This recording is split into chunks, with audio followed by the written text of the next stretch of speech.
சொல்லிட்டு தன்னுடைய மனைவி ஆகிய சாராயை பார்த்து சொல்றாரு, எம்மா நீங்க ஒண்ணு பண்ணுங்க, 3 பிடி மெல்லிய மாவு எடுத்து எதை சுடுங்க, நீங்க அப்பம் சுடுங்க அப்படின்னு சொல்லி அவங்க அம்மா எங்க போயிட்டாங்க, சமைக்கிறதுக்கு கிச்சனுக்கு போயிட்டாங்க. அப்போ ஒரு வேலைக்காரனை கூப்பிட்டு அவனை கூப்பிட்டு என்ன பண்ணுவார், ஒரு ஆட்டுக்குட்டியை பிடிச்சி பெஸ்ட்டாக கொடுத்து அவன் கையில் கொடுத்து நீ இதை ரெடி பண்ணி கொண்டு வாப்பா அப்படின்னு சொல்லிட்டு அவங்க கையில் கொடுத்தாச்சு.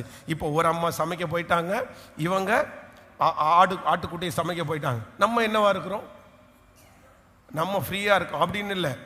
ஆபிரகாம் என்ன பண்ணுறாருன்னா எல்லாத்தையும் அரேஞ்ச் பண்ணுறாரு.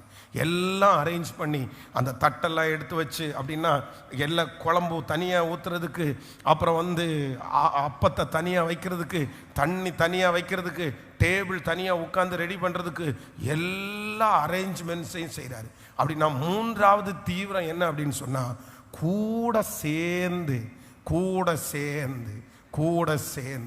இந்த இயரில் ஆண்டவர் உங்களை தீவிரப்படுத்தணும். எதை தீவிரப்படுத்தணும்னா, நம்ம எல்லாரும் எப்படி செய்ய போகிறோம்னா, நிறைய சிஸ்டர்ஸ் அம்மாங்கெல்லாம் இது எங்கள் கணவனாரும் இருந்து கேட்டால் நல்லா இருக்கும் அப்படின்னு சிலர் நினைக்கலாம். ஆனாலும் ஆண்டவர் அந்த கிருபையை கர்த்தர் அவங்களுக்கு தருவாராக. இந்த வருஷம் என்ன நம்ம இது வரைக்கும் பெரிய ஆளாட்டும் நம்ம ஒருத்தட்ட வேலையை கொடுத்துட்டு நம்ம இருந்திருக்கலாம். ஆனால் இந்த டைம் நீங்கள் வாலண்டியராக என்ன பண்ணணும்னா, நீங்களும் போய் கூட நின்று செய்யணும். சொல்லுங்க பார்க்கலாம் எல்லாருமே. பக்கத்தில் இதில் பெரிய ஆழமான சத்தியமே இருக்குது. நீங்கள் விளையாட்டாக நினச்சிக்காதீங்க, இதில் பெரிய ஆழம் இருக்குது, பெரிய ஆசீர்வாதம் இருக்குது. ஒரு வீட்டில் எப்போ ஆசீர்வாதம் வரும் தெரியுமா, எப்போ சந்தோஷம் வரும் தெரியுமா, அவ்வளோதான். ஒரு ஆளாக கிச்சனில் கிடந்து அப்படியே அழுது சமைக்கிறதுனால இல்லை.